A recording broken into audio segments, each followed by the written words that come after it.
It's not one thing, it was many things. But I did not like that he'd had meetings with Jeffrey Epstein. He was evil personified. I had nightmares about it afterwards. She had everything. A $130 billion fortune, a mansion with 66,000 square feet, 3 beautiful children, and a husband the world called a genius. But behind closed doors, Melinda Gates was lying on the floor in tears, having panic attacks for the first time in her life, and waking up screaming from nightmares about her house collapsing around her. After 27 years of silence, she is finally telling the world what really happened inside that marriage. The night everything changed. In late October 2019, Melinda Gates sat alone in her home office, scrolling through an article that had just been published by the New York Times. The headline sent chills down her spine. It detailed her husband, Bill Gates, and his multiple meetings with Jeffrey Epstein, the convicted offender who had become one of the most despised men in America. She had warned Bill about this man. She had begged him to stay away. She had made her feelings crystal clear years ago after meeting Epstein just once at his Manhattan townhouse in 2013. That single encounter had left her so disturbed that she told Bill she never wanted anything to do with Epstein again. "I regretted it from the second I stepped in the door," Melinda would later tell CBS News anchor Gayle King in her first major television interview after the divorce. "He was abhorrent. He was evil personified. I had nightmares about it afterwards." Those were not exaggerations. Melinda literally had nightmares after spending just one evening in Jeffrey Epstein's presence. She could sense something deeply wrong about him. She could feel the darkness that surrounded him, and she made it absolutely clear to her husband that she wanted no part of whatever relationship he was building with this man. But Bill did not listen. He kept meeting with Epstein anyway. Not once, not twice. According to reports, Bill Gates met with Jeffrey Epstein at least 6 documented times between 2011 and 2014. Some investigative reports suggest there were actually dozens of encounters over the years. Dinners, late-night conversations, business discussions, all with a man who had pleaded guilty to procuring a child for prostitution. And now, in October 2019, the whole world was about to find out. Within days of that New York Times article being published, Melinda picked up the phone and made a call that would change everything. She contacted divorce lawyers, not just one attorney, multiple lawyers. She needed to understand her options because she was starting to realize that the life she had built over nearly 3 decades might be coming to an end. The Wall Street Journal later reported that Melinda held multiple calls with divorce attorneys in the days immediately following that article. She was not just upset. She was preparing for war. She was getting ready to protect herself and her children from whatever fallout was coming. But the Epstein meetings were not the only secret Bill had been keeping. There was something else. Something that had been hidden for almost 20 years. Something that had nothing to do with Jeffrey Epstein. And it was about to surface in the most unexpected way possible. The affair that Microsoft tried to bury. A letter had arrived at Microsoft headquarters. It was written by a woman who claimed she had an affair with Bill Gates back when he was still running the company. And she wanted Melinda to know about it. The woman who wrote that letter was a Microsoft engineer. According to multiple reports from the Wall Street Journal and New York Times, her relationship with Bill Gates began around the year 2000, right when he was serving as the CEO of one of the most powerful technology companies on the planet. Think about that timeline for a moment. Bill and Melinda Gates got married on January 1st, 1994, in Hawaii. Their first daughter, Jennifer, was born in 1996. Their son, Rory, was born in 1999. And according to this woman, Bill began an affair with her around 2000, when his children were still toddlers and his marriage was barely 6 years old. For almost 2 decades, this secret stayed buried. The woman kept quiet. Bill kept quiet. Life went on as if nothing had happened. But in late 2019, something changed. The woman who had stayed silent for so long decided she could no longer keep this secret. She wrote a letter to Microsoft's board of directors. According to reports, she was hoping that somehow the letter would reach Melinda Gates. She wanted the truth to finally come out. It worked. The board received the letter and immediately understood the severity of the situation. This was not just a personal matter. This was the founder of Microsoft. This was one of the most famous businessmen in the world. This could become a massive scandal that would damage the company's reputation. Microsoft's board launched an immediate investigation, hiring outside attorneys from a prestigious law firm to look into the allegations. They interviewed witnesses. They reviewed documents. They tried to understand exactly what had happened and when. What they discovered was apparently serious enough that they made a dramatic decision. Bill Gates could no longer remain on the board of directors. In March 2020, Bill Gates resigned from Microsoft's board, the company he had founded in 1975. The company he had built from a tiny startup into a global empire worth hundreds of billions of dollars. The company that had made him one of the richest human beings in history. He walked away from its board while the investigation was still ongoing. A spokesperson for Gates later confirmed to the Wall Street Journal that there was indeed an affair almost 20 years ago which ended amicably. The spokesperson tried to minimize the situation by saying the relationship ended on friendly terms.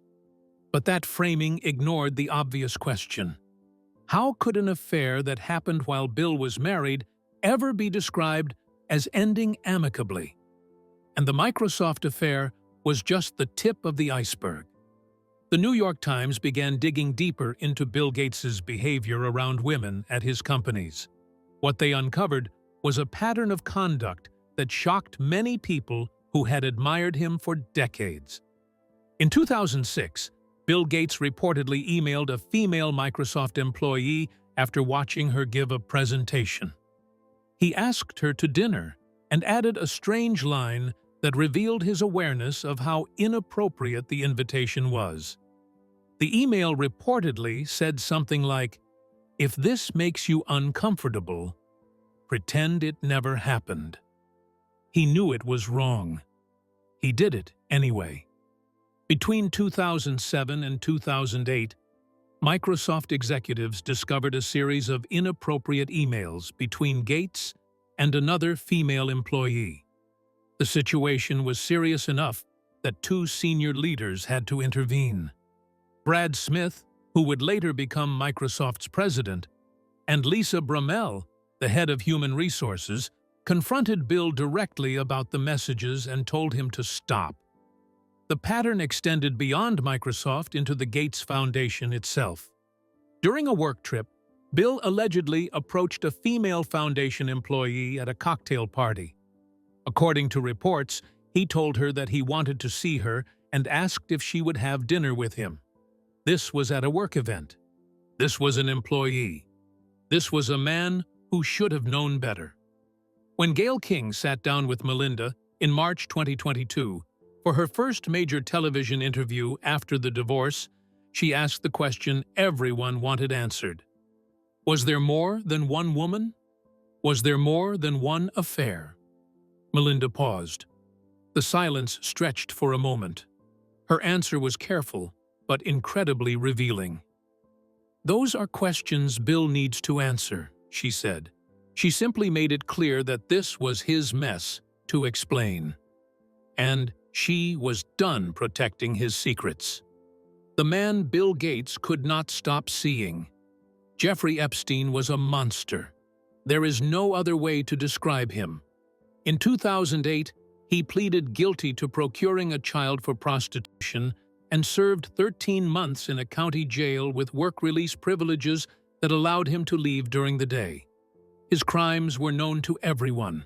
His conviction was public record, and yet some of the most powerful men in the world continued to associate with him. Bill Gates was one of those men. The meetings began in 2011, 3 years after Epstein's conviction. By this point, everyone knew what Epstein had done. According to reports from the New York Times and other outlets, Bill Gates met with Jeffrey Epstein at least 6 documented times between 2011 and 2014. These were not brief encounters. These were dinners that lasted for hours. These were late-night conversations at Epstein's Manhattan townhouse. These were detailed discussions about philanthropy and business and who knows what else. Melinda knew about these meetings. She hated them. She told Bill directly and repeatedly that she wanted him to stop seeing Epstein. "I did not like that he had meetings with Jeffrey Epstein, no. I made that clear to him," Melinda told Gayle King during their CBS interview. But Bill continued anyway. He apparently valued his relationship with Epstein more than he valued his wife's clearly expressed concerns.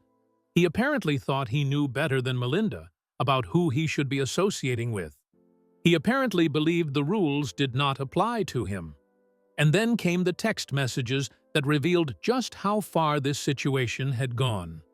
In November 2024, newly released documents exposed private communications between Bill Gates's advisors and Jeffrey Epstein. These messages painted a picture that was far more disturbing than anyone had previously understood. By 2017, Bill's advisor texted Epstein directly with a shocking message.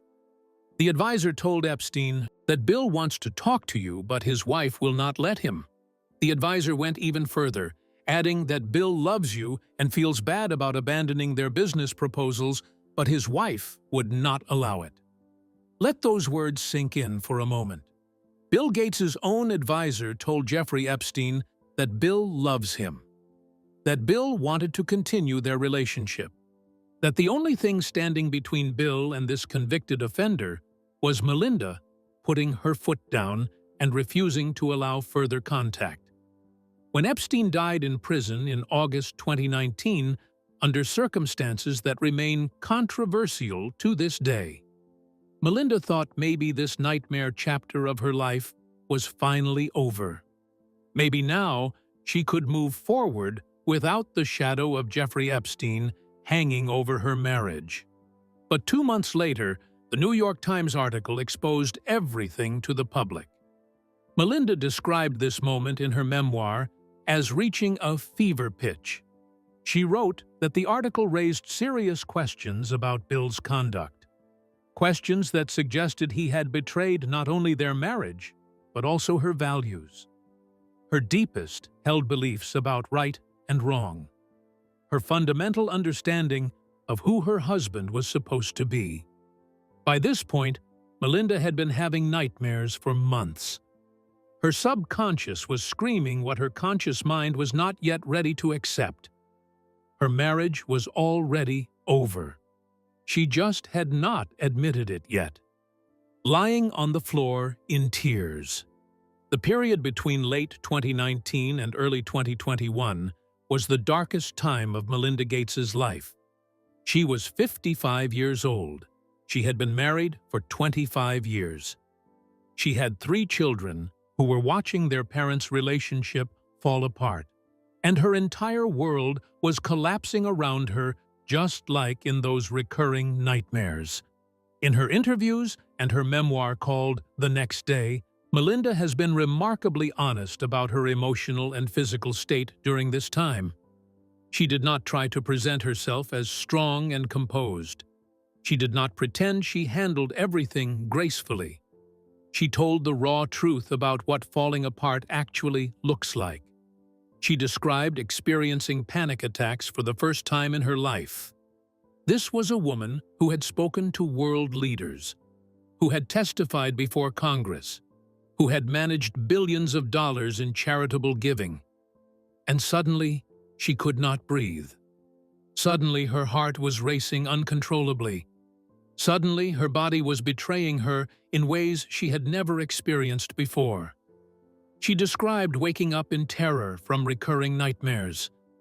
The same dreams over and over again. A beautiful house crumbling. A cliff edge giving way. Her family in danger. Herself falling. These were not occasional bad dreams. These were nightly torments that left her exhausted and afraid to close her eyes. And then there were the moments that broke her completely. "I had a lot of tears for many days," she told Gayle King in that landmark 2022 interview. Her voice carried the weight of what she was describing. "I mean, days where I am literally laying on the floor and the carpet, this close to me, thinking, how can this be? How can I get up? How am I going to move forward?" For a woman who had spent her entire adult life being strong and composed and in control, this was a complete breakdown. The philanthropist who had given speeches to thousands was now sobbing alone in her room. The executive who had managed global health initiatives was now unable to manage her own emotions. The wife who had stood beside Bill Gates for nearly 3 decades was now questioning everything she thought she knew about her marriage. In February 2020, during a trip to New Mexico, Melinda finally found the courage to tell Bill what she had been thinking for months. She wanted to live separately. She wanted to begin the process of ending their marriage. When she finally told Bill, his reaction was surprisingly calm. She said he was sad and upset, but also understanding and respectful. Perhaps he had seen this coming. Perhaps he knew that his choices had made this moment inevitable. Perhaps he understood that he had pushed his wife past the point of no return. For over a year after that conversation, they kept working through the details. The foundation, the money, the children, the public announcement. Every single aspect of unwinding a 27-year marriage had to be carefully planned. Every asset had to be cataloged. Every future interaction had to be negotiated. On May 3, 2021, they finally told the world. A joint statement posted on Twitter announced that after a great deal of thought and a lot of work on their relationship, they had made the decision to end their marriage. 3 months later, on August 2, 2021, a judge in King County, Washington, made it official. The Gates marriage was legally over. But the story of what really happened inside that marriage was only beginning to emerge. And the financial settlement would soon reveal just how much Melinda was walking away with. $12 billion and a name erased. When Bill and Melinda Gates got divorced, they were worth approximately $130 billion combined. This made their split one of the largest and most complicated divorce settlements in human history. The sheer scale of assets that needed to be divided was almost incomprehensible. On the very day they announced their divorce to the public, Bill began transferring assets to Melinda. Stock filings revealed that he moved $2.4 billion in securities to her here on May 3, 2021. This included major stakes in companies like Canadian National Railway, one of the largest railroad companies in North America, and Coca-Cola FEMSA, the largest Coca-Cola bottler in Latin America. $2 billion transferred in a single day. And that was just the beginning. The couple also had to divide a real estate portfolio worth approximately $170 million. Bill Gates had spent decades acquiring properties across the United States and around the world. The most famous was their primary residence near Seattle, a massive 66,000-square-foot mansion called Xanadu 2.0 that had taken 7 years to build and cost over $60 million. Beyond the Seattle mansion, there were properties in California and Florida and various other locations. Each one had to be appraised. Each one had to be assigned to one spouse or the other. The logistics alone must have been overwhelming. The Bill and Melinda Gates Foundation was their shared legacy. They had built it together over 25 years. It had assets of over $50 billion. It was one of the largest private charitable organizations in the world. It funded vaccine programs and education initiatives and poverty reduction efforts across the globe. How do you divide something like that? Initially, Bill and Melinda tried to make it work together. They announced that Melinda would stay on for a 2-year trial period to see if they could continue running the foundation as co-chairs despite being divorced. They would attend meetings together, make decisions together, try to maintain their partnership in philanthropy even if their marriage was over. But by June 2024, it became clear that arrangement was not sustainable. Melinda announced that she was leaving the Gates Foundation entirely. She could no longer work alongside her ex-husband. She needed to forge her own path. And then came the final symbolic cut, the ultimate sign that their partnership was truly over. The organization they had built together was renamed. For 25 years, it had been called the Bill and Melinda Gates Foundation. Her name was right there in the title, equal billing with her husband. Recognition of her role in building one of the most important charitable organizations on Earth. As part of her departure, Bill agreed to transfer an enormous sum to fund her independent philanthropic work. The number was staggering: $12.5 billion. That was the price of Melinda's exit from the foundation they had built together. When asked about leaving the foundation, Melinda had a striking response that revealed how she truly felt about this new chapter of her life.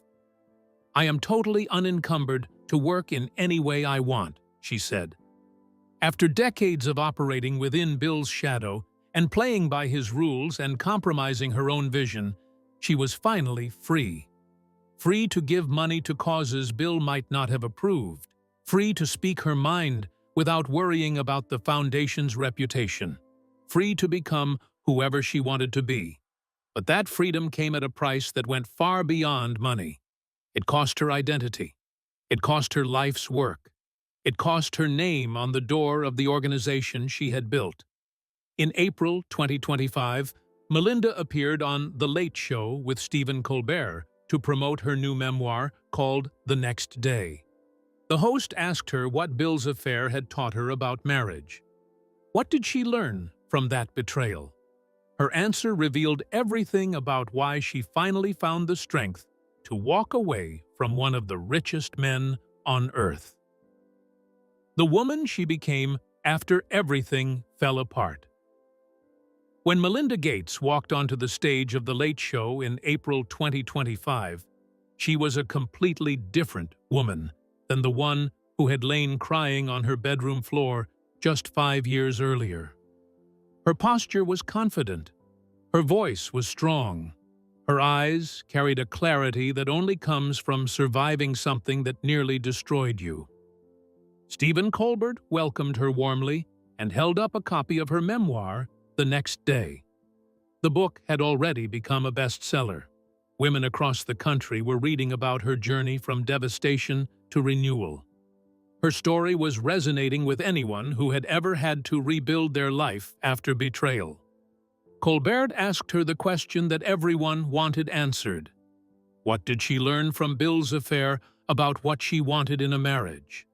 What did that experience teach her about love and trust and partnership? Melinda did not hesitate. She did not soften her answer or protect her ex-husband's reputation. She spoke the truth that she had earned the right to speak. "I learned to have a trusted relationship, which is what I wanted in marriage," she said. "Both partners have to be honest with one another, and if you cannot have intimacy, and you cannot have trust. And so, in the end, I had to go." Those final 5 words carried more weight than entire books written about the Gates divorce. I had to go. Not I chose to go. Not I decided to go. Not we mutually agreed to separate. I had to go, as if staying would have cost her something essential about who she was. as if remaining in that marriage would have meant losing herself entirely. In her memoir, Melinda expanded on this idea with even more clarity. She wrote about how therapy had helped her respond to the betrayals in her marriage without betraying herself in return. She described the internal work she had done to understand why she had accepted things she should not have accepted, why she had stayed silent when she should have spoken up, why she had protected someone who did not deserve her protection. She wrote about how she had become less of herself during the marriage, how she had shrunk to accommodate Bill's needs and Bill's reputation and Bill's choices, how she had lost touch with the woman she was supposed to be. "I just became less of myself, and I did not like myself," Melinda wrote, "and I wanted to be more myself and truly lean into the work that I was seeing and knew needed to be happening in the world. That work now happens through Pivotal Ventures, the philanthropic organization Melinda runs independently. Since leaving the Gates Foundation, she has committed over $1 billion to causes focused on advancing women and girls. She recently announced $250 million in global health grants targeted specifically at women's health needs that have been historically underfunded and overlooked. She is making the choices she wants to make, funding the causes she believes in, speaking out on issues that matter to her without worrying about how it might affect the foundation's relationships or her ex-husband's reputation. And she is also in love again. In October 2024, Melinda went public with her new relationship for the first time. Photographers captured her stepping off a helicopter in New York City, holding hands with a man named Philip Vaughn. He is 48 years old, making him 12 years younger than Melinda. He is a tech entrepreneur who founded a craft beer delivery company called Tavour. He is handsome and successful and clearly smitten with one of the most powerful women in the world. Their official red carpet debut came at the Clooney Foundation's Albies Awards in London in October 2025. They walked together in front of cameras. They smiled at each other. They looked like two people genuinely happy to be together. When Colbert asked about the relationship on The Late Show, a smile spread across Melinda's face. The genuine kind of smile that cannot be faked. "It has been pretty great," she said. Then she repeated it for emphasis. "It has been pretty great." To People magazine, she was even more direct about her emotional state. "I am very, very happy," she said. At 60, Melinda reflected on this new chapter of her life with the wisdom that only comes from surviving tremendous pain. She talked about how she feels fantastic, despite a few things aching a little more when she jogs or plays pickleball. She talked about still having all her vitality and energy. She talked about the body of wisdom she has accumulated that she can now carry forward into whatever comes next. She said she wants to surround herself with people who inspire her. She wants to keep traveling and learning because the world is moving and the world is changing, and she refuses to be left behind. Her inner circle now includes some of the most powerful and accomplished women on the planet. Oprah Winfrey, who has been through her own very public struggles. Michelle Obama, who understands what it means to live under constant scrutiny. Reese Witherspoon, who has reinvented herself multiple times. These are women who understand transformation, who understand resilience, who understand what it costs to remake yourself in the public eye. When people ask Melinda for advice about surviving difficult life changes, she refuses to position herself as an expert. She told People magazine that she is not trying to give advice to anybody. She does not want to pretend she has all the answers. She does not want to suggest that what worked for her will work for everyone. But her central message comes through in everything she says and does. It echoes in every interview and every public appearance and every page of her memoir. "It takes courage forging a different life," she said. "When you change paths, you realize, oh, it is a big opening. A big opening. That phrase captures something essential about where Melinda Gates has arrived at 61 years old. For 27 years, she walked a path that was defined by her marriage, by her husband's reputation, by the foundation they built together, by the expectations of being Mrs. Bill Gates. Now that path is gone, and in its place is not emptiness but possibility, not loss but liberation, not an ending but a beginning. She went from being Mrs. Bill Gates to being Melinda French Gates. She reclaimed her maiden name. She reclaimed her identity. She reclaimed her right to define herself on her own terms. She went from lying on the floor in tears wondering if she could stand up to stepping off helicopters with her new partner and attending galas and giving interviews and running a billion-dollar philanthropic empire. She went from protecting her husband's secrets and making excuses for his behavior to writing a memoir that tells the whole truth about what happened inside their marriage. At 61, Melinda Gates is living proof that it is never too late to choose yourself. It is never too late to demand honesty and trust from the people in your life. It is never too late to walk away from something that is no longer healthy, no matter how much you have invested in it, no matter how much the world expects you to stay, no matter how much easier it would be to just keep pretending. The question she asked herself on that carpet floor still echoes through her story. How can I get up? How am I going to move forward? She found her answer. One day at a time. One truth at a time. One brave choice at a time. And now the whole world knows exactly why she had to go. After hearing Melinda's side of the story, share your thoughts in the comments below. Do these revelations change how you see the divorce and everything surrounding it?